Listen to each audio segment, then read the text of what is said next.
À la fin de la saison de Ligue 1, on m'a dit « Mais pourquoi tu fais pas une vidéo sur la saison cataclysmique de l'OL ?» J'ai dit « J'attendais le 24 juin. » Et ben on n'a pas été déçus d'attendre le 24 juin, hein, parce que wouhou, on va aller faire ça en Ligue 2. Wouhou. Ah là là. Si je disais tout ce que je pense de John Textor, et ben je me ferais ban de YouTube, je pense. Oui, bon, j'ai viré l'écharpe parce qu'à Lyon, sachez qu'il fait 38, un énorme soleil, mais pourtant, bah il fait un peu froid quand t'es supporter l'OL, t'es un peu, ça, ouais, fait bizarre. Vous l'aurez donc compris, dans cette vidéo, on va revenir sur la saison catastrophique de l'Olympique Lyonnais jusqu'à aujourd'hui. Voilà, déjà, tu te dis que la saison, ça a fait un peu, c'est un moniteur cardiaque le truc. Et bah là, ça y est. On est descendu en bas et ça bouge plus. Et tout commence au mercato estival où on va acheter tous les joueurs qu'on avait en prêt la saison passée. Donc on achète Benrahma, on achète Mangala, on achète Kalitachar et on achète Noama. Voilà. Donc déjà, vous faites Benrahma à peu près 15 millions, Mangala 23, Kalitachar, je crois que c'était 3,75 et Noama c'était 24, 25, 28, pardon 28 Noama, tu vois, je cherchais, j'ai l'ordi à côté, je cherchais, et Mama Baldé 6 millions. Voilà, donc déjà, ça fait quand même pas mal de dépenses sur des joueurs, on va dire, un peu moyens. Combien était encore à l'OL à la fin de la saison ? En parallèle de ça, la plus grosse recrue de l'histoire de l'OL, oui, Moussa Niakhaté. Allez, hein, merci, quand je vois la saison qu'il a faite, tu sais, t'as envie de la balle, tu loges la balle et tu joues la roulette russe jusqu'à ce que ça pète, hein, vraiment, parce que... Ouais, bon, Georges Mikotadze, 23 millions pour le coup, là j'étais plutôt content. Abner Vinicius pour 8 millions, tu te dis, ouais. Tanner Tessman, 6 millions, tu te dis, hop. Plutôt une bonne affaire. Rémi Descamps gratuitement. Alors sincèrement, si on pouvait le renvoyer gratuitement aussi, ça m'arrangerait. Et on a aussi réussi à obtenir en prêt Warmed Omari de Rennes. Alors pour le peu de matchs qu'il a joué, et vu les matchs qu'il a fait, il peut retourner à Rennes aussi très très vite, s'il te plaît. Et on a également acheté Wilfried Zaha, qui n'est pas resté très longtemps, et dont les performances ne seront pas retenues. Et c'est là que les gogoleries de John Textor commencent, parce que oui, Mangala, tu l'achètes 23 millions, et ben on le prête à Everton. Voilà, désolé, mais moi un joueur que j'achète 23 millions, je le prête pas. Voilà, c'est Mama Baldé, même chose, on l'achète 6 millions, il fait la pré-saison, allez hop, dégage à Brest, 4 millions, enfin... Oh là là là là, il a pas fait marketing première langue, hein, le John, hein, désolé, mais... Voilà, c'est compliqué. Plus, on essaie de vendre Noama à tous les clubs possibles et imaginables, alors qu'on vient de l'acheter. On l'a acheté, on essaye de le vendre à Fulham, on essaye de le vendre partout, ça marche pas. Cherki, on veut s'en débarrasser pour 10 millions. Enfin bref, le début de saison est cataclysmique du point de vue transfert. Et sur le terrain, bon, pareil. Première journée de Ligue 1, Rennes-Lyon, 3-0 pour Rennes. Allez, la saison commence parfaitement. Mikotadze, premier penalty à Lyon, il a jamais raté un pélo de sa carrière, il le rate. Ah non mais ça s'annonçait super bien. Et on enchaîne sur Monaco qui nous pète le cul 2-0 également. Et on lance enfin notre saison contre Strasbourg en s'imposant 4-3 après avoir été mené 1-0 et 3-1. Tolisso, Maitland-Niles et doublé de Gift Orban. Oui bon bah voilà, enfin là, tu respires, tu souffles, ta saison est lancée, mais t'es que 14ème. Hein. Ouais. Pas grand chose à dire sur Lens-Lyon 0-0, on est presque content de faire match nul, et puis arrive le match contre Marseille, et là contre Marseille je suis un peu comme ça. Première fois que je vais au stade, depuis 3 ans, voilà, j'espère quand même voir un beau match. Et dès la 5ème minute, mon vœu est exaucé, carton rouge pour Balerdi, on va jouer tout le match à 11 contre 10, et là je me dis, c'est bon, on va leur pisser dessus. Ciseaux d'Orban, la barre, là tu ça se rapproche, puis après tu vois que l'OM a des occasions, tu fais comment ça, des occasions à 10 contre 11 ? Non. Penalty. Merci, penalty. Lacazette le rate. Voilà. Donc tu arrives à la mi-temps, 0-0, j'avoue qu'on s'est un peu regardé dans le stade. Tu commences à sentir, voilà, ça sent pas très très bon. But de Kalitachar, au retour des vestiaires, 1-0, l'ancien Marseillais qui marque contre Marseille, magnifique. Ouais, magnifique, on était contents. Jusqu'à ce qu'on se prenne 2 buts. Voilà, dont un but de Paul Lirola, qui a fait une percée plein axe, tout seul. Personne ne l'a arrêté. Et sa frappe était chelou. Enfin bref, sa lobe périt. Voilà. Enfin, on sort Ryan Cherki du placard, parce qu'on a essayé de le vendre tout le mercato, on n'a pas réussi, on l'a mis au placard, ça y est, on le sort du placard. Il marque, 92e minute de jeu, alléluia, de partout, on est heureux. Et voilà, après, il y a un dégagement de Lucas Perry qui dégage n'importe comment. Voilà, ça revient dans les pieds des Marseillais et Jonathan Smith-Rowe qui met le 3-2 devant mes yeux. Voilà, j'étais virage sud, j'ai vu le but, mais vraiment devant moi. J'étais... Oh là là là là. Je vous mets un petit extrait de comment c'était l'ambiance à la fin du match, voilà, parce que la sortie vraiment... Ouais, fallait se pincer, hein. Pardon, j'ai un peu mélangé l'ordre, la trêve, c'était après le match contre Strasbourg. Enfin bref, après Marseille, on s'impose 2-0 contre l'Olympiakos en Ligue Europa, une victoire qui fait du bien parce qu'on en avait besoin. Et ensuite, on va s'imposer 2-1 contre Toulouse avec Malik Fofana qui nous sauve à la dernière minute. Voilà, merci Malik. On respire un peu mieux, mais c'est toujours pas ça. On va ensuite aller s'imposer 2-0 à domicile contre Lens, puis 4-0 contre le Havre à l'extérieur, dans ce qui est à ce moment-là le meilleur match de la saison. C'est maîtrisé, c'est fluide, et quand on joue comme ça, honnêtement, voilà, rien à dire.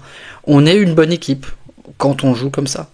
On est à ce moment-là 7ème quand on fait 2 partout contre Auxerre, où on se prend un but de Sinali Diomandé, un doublé de Sinali Diomandé même. Voilà. Dont une frappe enfin bref, c'est n'importe quoi les buts qu'on prend, c'était encore un ancien lyonnais, et on fait 2 partout contre Auxerre. Voilà, dans un match qu'on aurait dû gagner honnêtement. Ensuite, 1 partout contre Lille, un plutôt bon match, enfin voilà, un plutôt bon résultat. On grimpe à la 6ème place, et puis là c'est le derby, et on gagne 1-0 contre Saint-Etienne.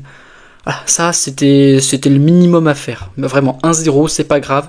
Merci Lucas Perry, voilà, parce que pour le coup cette fois il nous sort un arrêt du pied, mais fantastique. Enfin bon, c'est plutôt l'attaquant Stéphano qui a des plaies carrés, mais c'est pas le sujet. Merci, 1-0. C'est ce qu'on voulait, voilà. Ça suffit à notre bonheur. Pendant ce temps-là, il y avait aussi eu quelques matchs de Ligue Europa où pour le coup ça se passait plutôt bien, puisqu'on gagne 4-1 contre les Glasgow Rangers, on perd 1-0 contre Beşiktaş. Alors là par contre c'est incompréhensible. On a eu des occasions tout le match, on les a dominés, et on perd 1-0 sur quasiment leur seule frappe. Lunaire. On a aussi fait 2 partout contre Fenheim, et quand j'ai vu la compo d'avant-match, tu te dis, mais tu te frottes les tempes, tu te dis, mais pourquoi il fait ça? Et on va apprendre après que pire sage, voilà, il y avait Textor derrière qui lui mettait un peu la pression, ils ont fait les jouer, j'ai besoin de les vendre, tu vois, c'était... Grosso modo, c'est fait jouer les tocards, j'ai besoin de les vendre, et bah merci Rémi Descamps, encore une fois, voilà. Les 2 buts, ils sont pour toi, on perd 1-0, on fait rentrer les grosses têtes, on remonte à 2-1, et puis à la dernière minute, une boulette de Rémi Descamps de partout, voilà. Et ce mec-là, c'est pas la dernière qu'il va faire, hein, croyez-moi. Enfin bon, après la victoire contre Saint-Etienne, donc 1 partout contre Reims, ensuite on gagne 4-1 contre Karabag en Ligue Europa, et c'est ainsi que se termine le mois de novembre. Et le mois de décembre est quasi parfait. Du point de vue des résultats, quasi parfait. Du point de vue du jeu, ça dépend des fois. 4-1 contre Nice, qui était à ce moment-là une grosse équipe, Nice, donc on est heureux, 4-1 contre Nice. 3-0 contre Angers, une victoire plutôt tranquille. Ensuite, on gagne 3-2 contre Francfort en Ligue Europa, très très beau match. Voilà, ça, sincèrement, ça a été un beau match. Et ensuite, on perd 3-1 contre le PSG. Et sincèrement, bah c'était pas si mal. Voilà, on prend un but très tôt de Vitinha, un penalty, puis on s'en prend un deuxième, Miko Tadze, qui vient piquer Donnarumma, ça c'était beau. Et ouais, voilà, on prend le 3ème ensuite, mais dans le jeu, c'était pas si mal. Sincèrement, on prend 3-1 contre Paris, mais c'était plutôt... ouais, c'était bien. Et là, c'était nos derniers moments de bonheur en tant que supporter lyonnais, parce que vraiment, là, le reste de la saison, wow! Oh là, c'est... accroche-toi, hein, c'est compliqué. Déjà, on joue contre Feigné-Aulnois, avant les fêtes de Noël. On gagne 2-1, voilà, contre un club amateur. Et sincèrement... on s'est bien fait secouer par des amateurs. Un coup franc de Benrahma et je crois que c'est un but de Miko Tadze. On s'en prend un à la 87ème et ils sont pas loin d'égaliser. Donc là, contre des amateurs, alors que l'effectif était pas mal en plus, tu te dis, ouais, c'était inquiétant. Ensuite, à domicile, début janvier, on gagne 1-0 contre Montpellier, qui est dernier de Ligue 1, et sincèrement, c'est une victoire où on a quand même un peu galéré à battre Montpellier, dernier de Ligue 1. Vous voyez où je veux en venir? Fort contre les gros, nul contre les petits, enfin, à peu près. Ensuite, défaite 2-1 contre Brest dans un match sans, voilà. On a été mauvais contre Brest. Ensuite, voilà, arrive c'est là où tu mets un nez rouge et des grandes oreilles et un petit chapeau, parce que bon, se faire sortir par Bourgoin-Jallieu en Coupe de France, je souris, mais c'est nerveux, au mari, j'ai pas oublié les rimes. Ouais, non, une performance cataclysmique de la défense centrale, c'était lunaire, perdre contre Bourgoin-Jallieu au tir au but. Voilà, alors qu'on était en finale de Coupe de France l'année d'avant et qu'on perd 2-1 contre le PSG. Là, on s'arrête en 32e de finale, génial. Ah, au fait, oui, pardon, j'avais oublié de prévenir. Mercato estival, on n'a plus Benrahma, on n'a plus Orban, vendu. Voilà, parce que oui, on avait besoin de thunes. Ensuite, on va enchaîner 4 matchs nuls consécutifs. On a Nantes, on a Toulouse, Fenerbahçe, Nantes, Ludogorets. Voilà, 4 matchs nuls qui signent l'arrêt de Pierre Sage. Voilà, Pierre Sage est licencié après le match contre Ludogorets et c'est Paolo Fonseca qui prend la place de Pierre Sage. Mais voilà, est-ce que le problème c'était vraiment l'entraîneur? Voilà, j'ai un petit doute. Ensuite, donc, premier match de Fonseca, pas tout à fait parce que je crois que c'était Maciel c'était Maciel ou Fonseca contre Marseille? Je sais plus, enfin bref, on perd 3-2 contre Marseille dans un match, voilà, on méritait pas de gagner, sincèrement on méritait pas de gagner, Marseille était meilleur, et là, le Fonseca Ball arrive, et en vrai, les premiers matchs sont plutôt convaincants, 4-0 contre Reims, à domicile, superbe, ensuite on a 4-1 contre Montpellier, bon, Montpellier, c'est Montpellier quoi, c'est mieux que 1-0 du mois précédent, et ensuite on perd 3-2 contre Paris dans un match où, voilà, on s'est battu, et ça n'a pas été loin de payer, mais bon, encore une défaite contre Paris. Après, c'est pas ce qui m'inquiète le plus, cette défaite contre Paris. Arrive le mois de mars, un mois de mars qui commence par une victoire 2-1 contre Brest. Vous me direz, c'est bien une victoire 2-1 contre Brest, oui, mais ce match-là, c'est pas la victoire contre Brest qu'on va retenir. C'est Paolo Fonseca qui fait un tête contre tête avec l'arbitre. Ah là, exceptionnel. Non, franchement, merci. Il vient, il joue. Enfin, il entraîne 1 mois et il prend 9 mois de suspension. Franchement, il y a que chez nous que ça peut arriver. Vraiment, ça, il y a qu'à Lyon que ça peut arriver des clowneries pareilles. Bon, du coup, c'est Jorge Maciel qui va diriger les matchs de l'OL jusqu'à la fin de la saison en Ligue 1, parce qu'en Ligue Europa, enfin voilà, la sanction s'applique pas à l'Europe. Donc en Ligue Europa, c'est toujours Fonseca. L'OL va s'imposer 3-1 contre Bucarest suite à ce pétage de câble de Fonseca. Voilà, un match, on a gagné certes, mais Perry en première mi-temps, sincèrement, il nous sort une performance mais magique. Voilà, des arrêts lunaires, enfin bon. On n'aurait pas dû galérer autant contre Bucarest, au moins on gagne, c'est l'essentiel. Ensuite, victoire 2-0 contre Nice, vrai match contre Nice, on a très bien joué, très bien joué. Et puis 4-0 contre Bucarest, voilà, match retour c'était 8e de finale. J'y étais, voilà, j'y fus au 4-0. Franchement, rien à dire. On a bien joué, on n'a pas été inquiété défensivement. Beaucoup mieux que l'aller. On est en quart de finale de Ligue Europa où nous affronterons Manchester United. Mais ça, c'est pour un peu plus tard. Ensuite, on va gagner 4-2 contre le Havre. Et je crois que c'est à ce match que Noama se fait les croisés. Voilà. Non. Oui, enfin voilà. Au moment où ce mec commence à vraiment être très bon, il se fait les croisés. Encore une fois, c'est qu'à nous que ça peut arriver. Ensuite, défaite 4-2 contre Strasbourg à l'extérieur. Strasbourg avec qui on se tape en championnat. Donc voilà, fallait absolument pas perdre ce match. On l'a perdu. On arrive au mois d'avril. Victoire 2-1 contre Lille. Franchement, plutôt propre. Victoire 2-1 contre Lille, plutôt propre. On est content. On joue ensuite Manchester United. Là, ça y est. L'OL contre United, ça rappelle les grandes heures de l'OL en Ligue des Champions, sauf que bon, les deux sont Ligue Europa. United, ils sont très loin au classement aussi en PL, de partout. Voilà, dans un match où en vrai on aurait dû gagner, sincèrement. L'aller à domicile, on doit le gagner. On prend 2 buts bêtes. Voilà, 2 buts bêtes. et on convertit pas suffisamment bien nos occasions. Je crois que c'est Ryan Cherki qui marque à la dernière minute pour égaliser. Mais ce que je retiens de ce match, moi, c'est Paulo Fonseca qui sort de son chapeau un joueur qui a été au placard depuis presque un an, plus d'un an même. Paul Akuoku à la place de Nemanja Matic. Voilà, sublime, on touche, mais vraiment là c'est... Ah non mais... Puis bon bah comme annoncé, une performance catastrophique d'Akuoku qui prend un jaune assez vite et qui sort blessé. Voilà.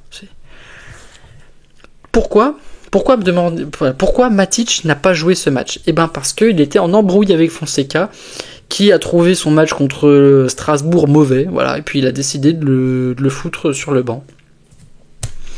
Voilà, donc tu te prives de ta plaque tournante au milieu de terrain pour le match le plus important de la saison. Voilà. Je comprends pas. On va ensuite aller gagner 3-1 contre Auxerre, voilà, une belle victoire. Match retour contre United. Est-ce que Fonseca va faire 2 fois la même erreur ? Eh ben oui ! Paul Akuoku est de nouveau titulaire. C'est la même équipe qu'à l'aller et je suis dévasté. Je suis au bar comme pour l'aller, pas le même. On perd 1-0. Bon. On perd 2-0. Bon. Et on se fait pisser dessus par United. Voilà.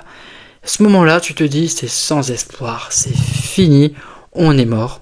Et là, la lumière fut. But de Corentin Tolisso. Magnifique. Alors, c'est pas le but qui est magnifique, c'est juste le fait de marquer qui est magnifique. 71e minute, donc on revient à 2-1. 78e minute, égalisation de notre soldat Nicolas Tagliafico, de partout. Oh, ça fait du bien. Merci de partout. Et puis à la 89e minute, carton rouge pour Tolisso. Et là, tu rejoues à la roulette russe une deuxième fois, hein, parce que...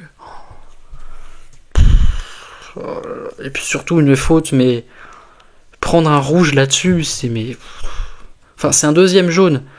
Et je pense que c'est pour l'ensemble de son œuvre. Parce que Tolisso, j'avoue que sur ce match des fautes, il en a fait pas mal. Mais c'est lunaire. Vraiment, la faute sur Yoro, elle est minuscule. Et il prend un deuxième. Enfin bref, à ce moment-là, c'est la douche froide. On arrive en prolongation contre United à 10 contre 11. Et là, tu te dis que ça va être dur, très dur. Mais Lyon est magique. Lyon est exceptionnel ce soir-là. 105e minute, but de Ryan Cherki, 3-2. Et là, dans le bar, c'est la folie, c'est la fête, tout le monde est heureux. Puis, c'est la mi-temps de la prolongation. Retour de la mi-temps de prolongation, penalty pour l'OL, but d'Alexandre Lacazette.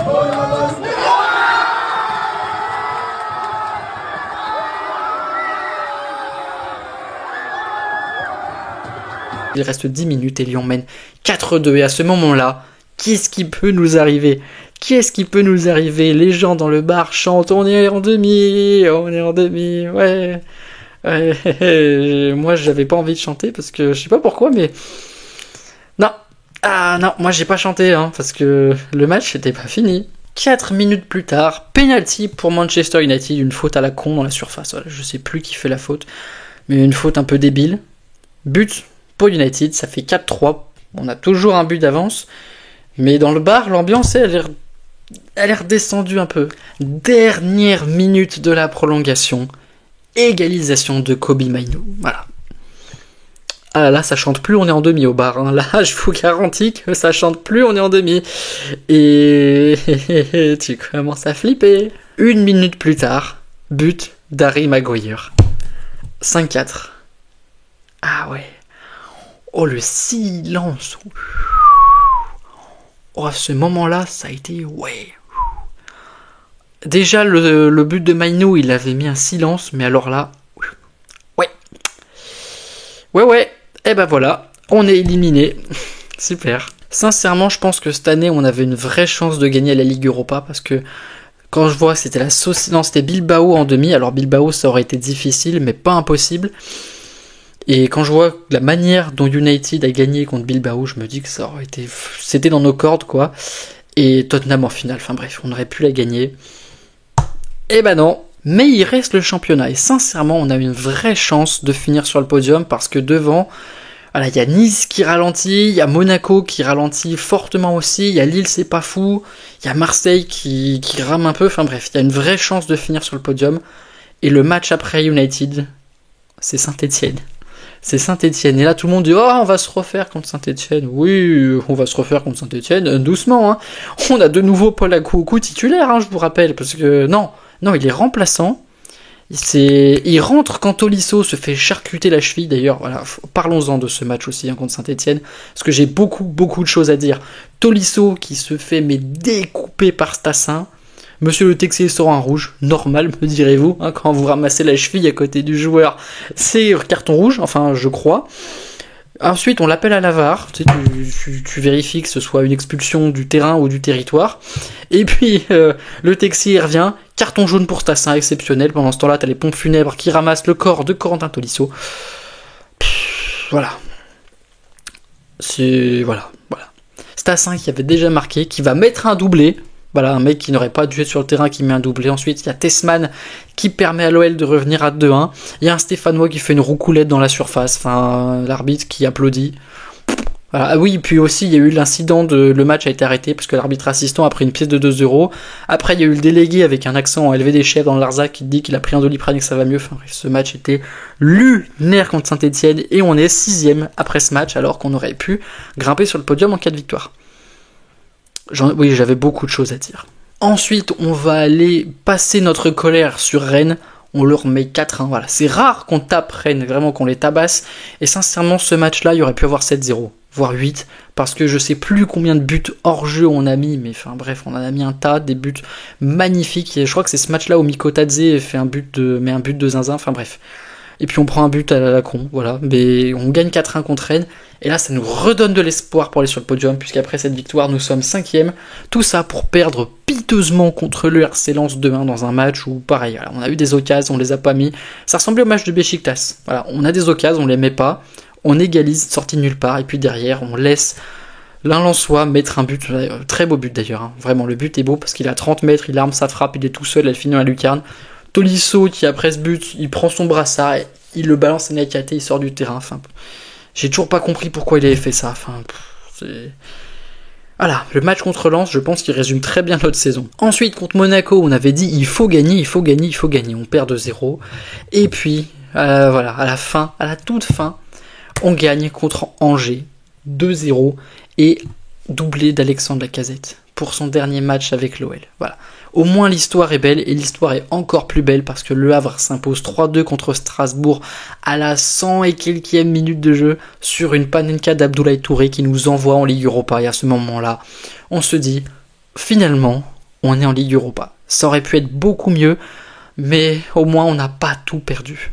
Jusqu'au 24 juin 2025 où la rétrogradation à titre conservatoire de l'OL prononcée fin 2024 est officialisée par la DNCG. Voilà, Lyon jouera en Ligue 2 l'année prochaine, sauf si l'appel est convaincant. Et John Textor, sincèrement, tu nous fais gagner cet appel et tu te casses. Pitié, on veut plus te voir chez nous. Alors maintenant j'ai ramené l'ordinateur et on va faire un petit tour de l'effectif de l'Olympique Lyonnais en donnant une petite appréciation. C'est le conseil de classe, tu vois. Lucas Perry, merci d'exister. Vraiment, toi, on t'aime. Merci d'exister. Juste, améliore un peu tes relances parce que parfois tu nous fais flipper. Rémi Descamps, comme j'ai dit, part loin et très loin s'il te plaît. Il a un contrat jusqu'en 2027. Wow.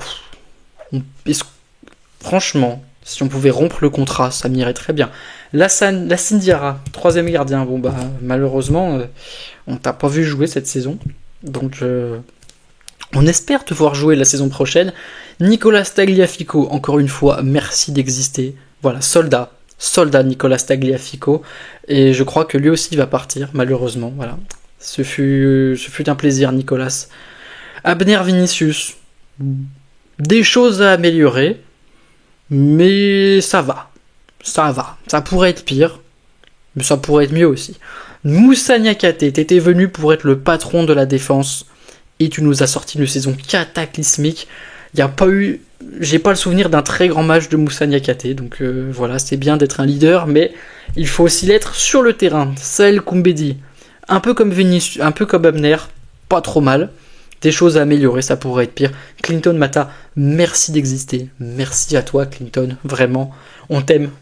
Meilleur défenseur de la saison. Sans aucun doute, en tout cas, dans l'axe. Omari, loin, dégage, et très très loin, s'il te plaît. Kalitachar, tu peux partir aussi, sans regret. Maitland Niles, ça dépend des fois. Il y a eu des matchs où vraiment des centres, des buts, des incroyables. Il y a eu des matchs où défensivement il était absent. Paul Akuoku, pour les 3 matchs qu'il a joué, franchement, voilà, tu vois, les doigts au fond de la gorge. Jordan Veretout, pareil, toi-même, pars et loin, s'il te plaît. Corentin Tolisso, merci d'être resté une saison de plus. Je t'ai critiqué, je suis désolé, je voulais que tu partes au mercato. Merci d'être resté parce que t'as fait une saison de fou. Tanner Tessman, s'il te plaît, fais des choses avec la balle. C'est pas mauvais, mais fais des choses. Ryan Cherki, merci à toi pour cette saison. Voilà, merci, parce que sans Ryan Cherki, je pense qu'on aurait fini très très très très loin. Vraiment, la saison de patron qui nous a sorti. Thiago Almada,